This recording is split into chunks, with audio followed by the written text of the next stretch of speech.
ভাজি করে এরকম খাওয়া যায়, আর শরীরের পক্ষে খুবই ভালো, উপকারী। হ্যালো এভরিওয়ান, আসসালামু আলাইকুম। রন্ধনঘর কিচেনে আপনাদের সবাইকে আরও একবার স্বাগত জানাচ্ছি। তো আজকের আমার রেসিপিগুলো কী তা আপনাদের দেখানোর জন্য চলে আসলাম।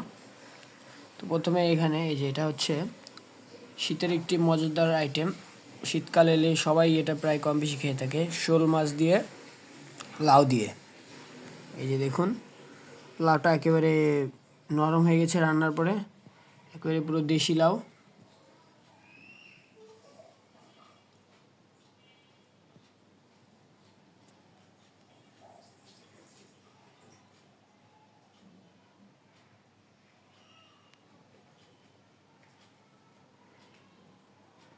আর এর পরের আইটেমটি খুবই সিম্পল আর ফেলে দেওয়া জিনিস দিয়ে রান্না করা যায়। এটা হচ্ছে লাউয়ের খোসা ভাজি করা হয়েছে। যে খোসাটা আমরা ফেলে দিই ওটা সুন্দর করে কেটে নিয়ে তারপরে সুন্দর করে ভাজি করে এরকম খাওয়া যায়। এটা খুবই পুষ্টিকর একটি খাবার, শরীরের পক্ষে খুবই ভালো, উপকারী। তো আপনাদের কাছে আজকের আমার এই দুইটা রেসিপি কেমন লাগলো তা অবশ্যই আমাকে কমেন্টের মাধ্যমে জানাবেন। যদি ভালো লেগে থাকে তাহলে অবশ্যই আমার চ্যানেলটিকে সাবস্ক্রাইব করে পাশে থাকা বেল আইকনটি প্রেস করে রাখবেন। ধন্যবাদ সবাইকে।